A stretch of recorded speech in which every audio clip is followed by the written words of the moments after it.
Lila, come here. Come here, baby girl.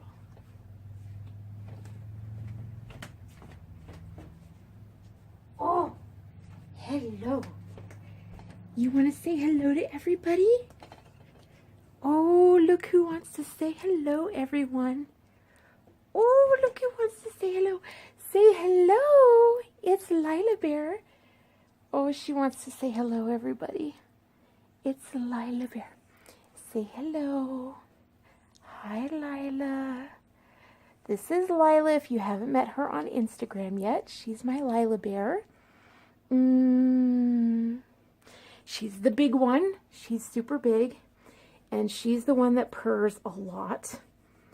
A lot. And for those of you who have companion animals or are thinking about getting one, yeah, see how she likes to like sit back. She wants me to like nibble on her ear. She loves that when I nibble on her ear. So, all right, time to go down. She just wanted to say hello, I guess. And now I'm all covered in lilac cat hair. So, all right, so that I guess brings up like a little bit about what I was going to talk about. So, ladies and men who date men. So if you are attracted to the bad boy, bad boys aren't going to do that for you. Like, they're not going to want to be around you when you're sick. Like Lila, yeah, she's a cat, all right, but let's just use her as an example. Like, my cats, when I am sick, they come around me. I mean, they're cats, but when I'm sick, when I'm doing really poorly, like if I'm having a seizure or if I'm really like when it is bad, they come and they sit around me, and like Daddy will bring me Lila and she'll come and she'll purr and she'll help me get to sleep and things like that. Like she'll go underneath the covers, and that is somewhat along the lines of what I wanted to talk to you about today. And that is, when you're young, you don't think about the long end of life. When you're thinking about a partner and you're thinking about dating somebody, you don't think about the long run, the end game. You don't think about the long game. And right when you date a bad boy, you are really thinking about the here and now. You're thinking about how good it feels to date someone in the here and now, because it feels really good to rescue them and really good to fix them. And you're just like, yeah, you get a high it gives you a high to like fix them. And you're thinking, oh, it'll be so great to fix them up. And they're kind of like this James Dean kind of thing. But I just want to tell you from personal experience that you will never always be the energetic one. Like, I can just tell you from life experience, you will never always be the most powerful one in the relationship. You'll never always be the one with the best job. You'll never always be the one with the most money. You'll never always be the one with the most energy. That is not the way life works. That is not the way life works. You will hit the skids at some point. And when you hit the skids, bad boys leave. That's what they do. Even if you get them to be a little bit good, even if you bring them 50% of the way, it doesn't matter. Like, it doesn't matter, because when things get bad, when you finally ease off, like when you get bad, and what happens is you suddenly can't put that energy in anymore. Suddenly you can't like do all the supporting and all the stuff that he's there for you, like the sex and the manipulation or anything that you're putting in, all the energy and all the things you do to fix him. The moment that support like pulls away, he's out of there. Those habits will come back, and then you'll just be left with nothing. Like, you will be left with nothing. You will lose everything you put into that relationship. And I'm just saying, like, think about like when the reason I'm talking about this is because, look, I was when I met my husband, like I was a champion dancer. I was the #1 teacher in the school district I was in. I was a business owner. So like I was a lot of things, you guys. Like I graduated very high up in my class, like at a really, really good university. You think I could foresee this life, I'm not saying this life is coming for you, but there's a reason like that exists in the marriage vows, in sickness and in health. And I'm wondering if you even think of that. No one brings that up. They say, oh, you can't change a person. Well, they never, I mean, screw that. That's so vague to me. That's so vague. Oh, you can't change a person. Like, that's just such a vague thing. I'm giving you something real. I'm giving you something real.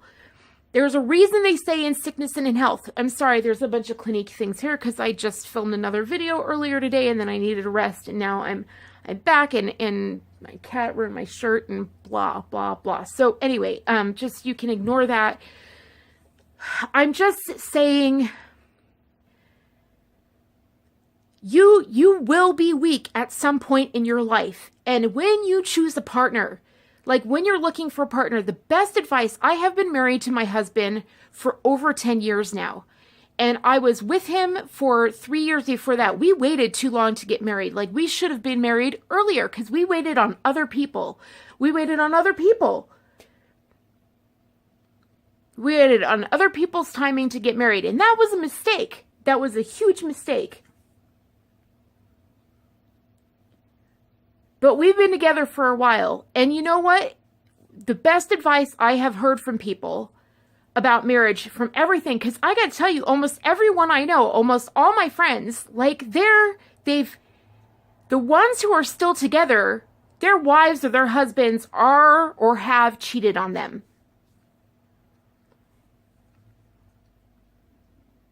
And if that's not the case, they're divorced. I can think of like one couple, and that's that they're not divorced, and that's because, like, the couples I can think of that are still together, they're a lot like my husband and I, and they have the same thing. This one saying applies to them, and that's that they weren't thinking of this when they got married, but it would apply to all of us. When you think of if you're going to marry this person, or if you're looking for a mate, don't think like, you know, who do I want to have sex with for the rest of my life? Because sex comes and goes. Like, no one wants to tell you that, but it does. Like, it's not always there. That's the reality of life. Like, your parents aren't telling you that, and I'm sorry for that. Dr. Phil's not telling you that, and I'm sorry for that. But that's the reality. It won't always be able to be there. So you have to have a relationship that can survive that. So the best thing I've heard is, piece of advice I've heard is, you have to think of it as, who's going to be your roommate? Who can you be a roommate with for the rest of your life? And that's not what I married my husband with, but yeah, we're best friends. I love being his roommate. Like, I love being his roommate. I feel so lucky to be his roommate for the rest of my life. I look forward to being his roommate for the rest of my life. Like, that is such an honor. But not only that, not only that, but like, the reason I did this video is because, like, he married me. I remember when he first saw me. Like, he first saw me dancing. Like, I was practicing a routine for this huge dance competition. So he saw me at my best, and I was doing this magnificent dance routine. And he was just like, wow. Like, just wow. That's how he first saw me, right? But for the last 7 years, how has he seen me? Like, he has to see me in bed. And he has to come home every day at work. Like, we had to buy our house close to his work so that he could get home every day at lunch, you guys, so that he could make sure, because he's my nurse. Like, are you guys thinking about that? Like, can this guy be my nurse? Is he willing to be my nurse? And I know you're thinking like, are you saying I'm going to be sick? Yeah, I'm saying you're going to be sick. You will break your leg. You will have a surgery. You'll have a hip surgery. You will fall. There will be something that happens to you. You will have depression. Something will happen to you. Maybe not for 7 years, but I've seen the stuff that you guys do online and all the tricks that you do. And I'm just like, oh my God, that's nothing compared to the things that I did in dancing and the car accidents that you get in and things like that. It's way more than anything that used to happen. All that stuff is the stuff that comes back. And right now you're walking and you're just fine. But that's the stuff like, oh my gosh, like the doctors I'm with that I'm with the best, they're all talking about the people that they work with at the pain clinics. Most of those people are in pain because of things. The disabilities aren't things that suddenly happen to them. It's stuff that's revisiting them from the time they were your age. That you're walking around fine from now. And I'm not trying to scare you. I'm trying to say, like, I survive it and I have a good attitude because I have a partner. I have a partner who doesn't make me feel disabled. Does that make sense? He comes home every day at lunch and he gets me stuff in bed. He brings me up lunch. He fixes me meals. He's like, what do you need? Every morning, he gets me my meds, that entire meds bag. He pulls out all my meds, like you guys. Like, he's essentially a nurse, like 24/7. He has to time my seizures. Like, are you hearing me here? Like, I know that you know people in your lives that will do that for you. I know you know guys that will do that for you. And I know that you don't think that they're good material for you. Because they're not sexy enough or something. Or they don't feel attractive to you. They don't make your heart pitter patter or something like that. And I'm telling you that when things hit the bricks, like, that is not what makes a long-term relationship. That's not love. Like, that heart rush, it's not the thing that lasts. They've done all these studies and, arranged marriages just end up lasting so much longer than marriages that do when you're in love and you get married because, they pitter patter. Like, and there's a reason for that, because they end up with mutual respect or something. And some churches are starting to do that again, which is insanity to me. Don't ever do that. Like, I'm not saying that's a good idea by any stretch of the imagination. What I'm saying is that you have the power and you have the control and you have the minds. Like, you are able to make a choice. I'm asking you to consider that.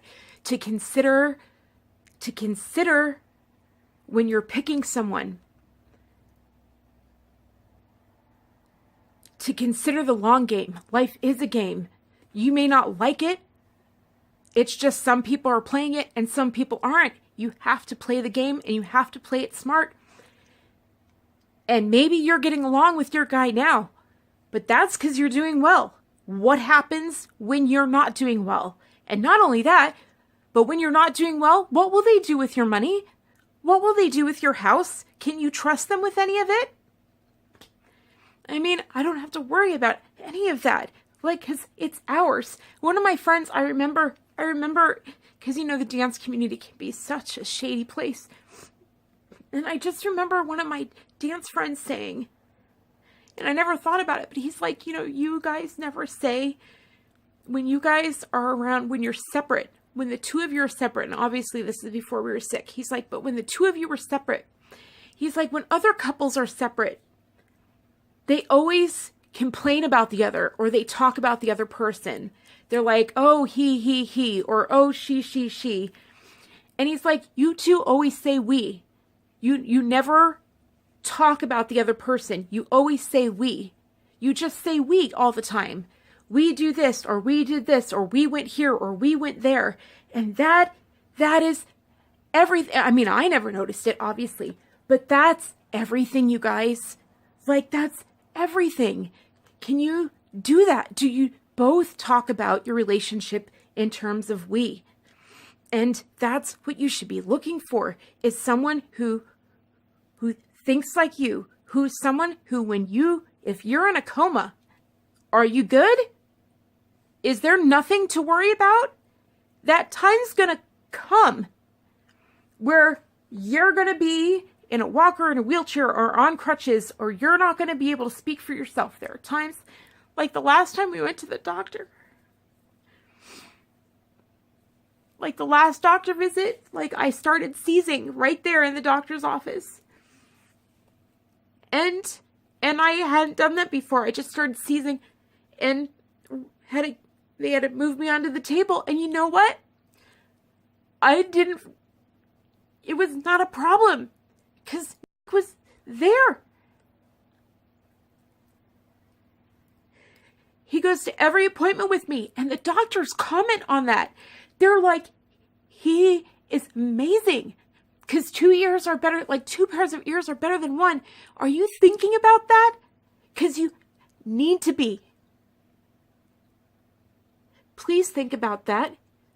Please think about that. That's, again, you don't have to listen to my advice, but no one talks about this.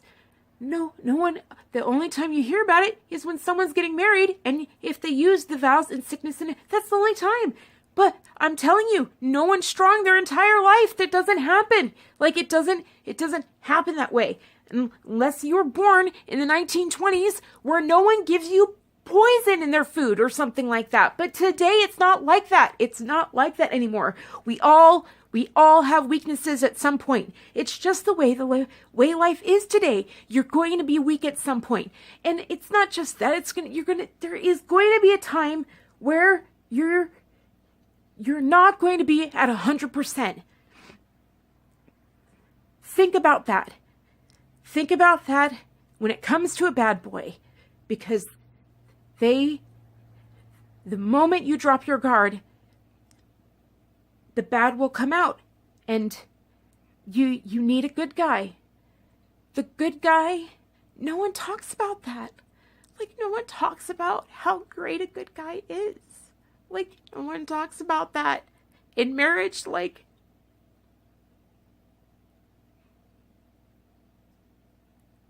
I feel like the good guy is, like, I feel like my husband is Superman. Like, every day I wake up and I have these dark circles and everything like that without my makeup. And if you've seen the video, if it's posted or not or whatever, when I'm looking like that or whatever, and he calls me beautiful, you guys.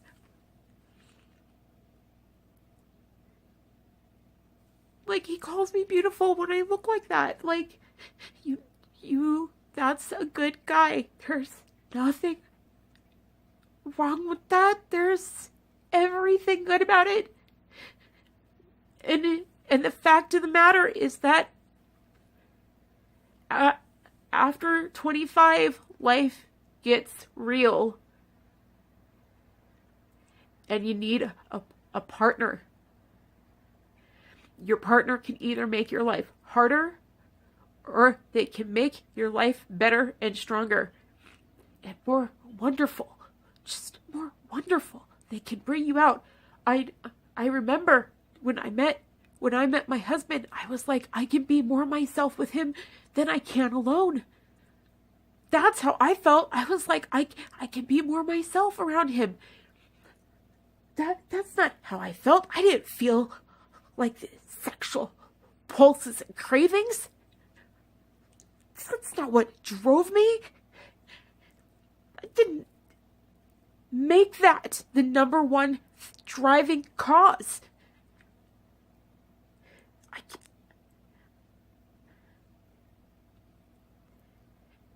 And I'm so glad.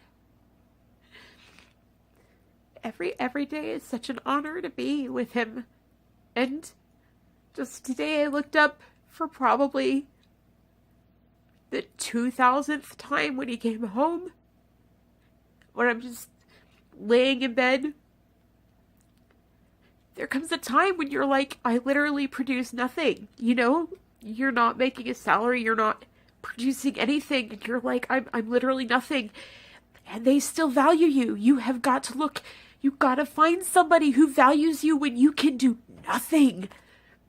That's what you got to look for. And bad boys, that's the whole point, is that they think you're nothing. That's why they're so attractive, because they think you're nothing. And you want to make them think that you are something. You're working so hard to prove to them that you are. But the moment you can't do that, and that day will come. That day will come. There, you will get tired. Think about a life with a guy who, when you do absolutely nothing, just thinks you're fabulous. Like, he just thinks he's so lucky to have me at home in bed. He just thinks he's so lucky that he gets to come home to me. He just likes hearing my thoughts anyway. He thinks he's the lucky one. Like, good guys are undervalued. Good ones, like, I'm just asking you to take a second look at the good guys around, the ones who everybody says is boring. They're not so boring. Not when real life hits. They're the ones you can go on road trips with. They're the ones you can talk to for the rest of your life. They're the ones you can be roommates with for the rest of your life. Look for a roommate for the rest of your life, and you can fly. And you can be sick, and you will be safe. It's so important. Just consider it, or not. It's your choice, right? That's all I have to say. I just have to say that I'm lucky. I'm so lucky. And it's just not right for me to never say it. It's not right to ever keep that to myself. So the least I can do is pay that forward.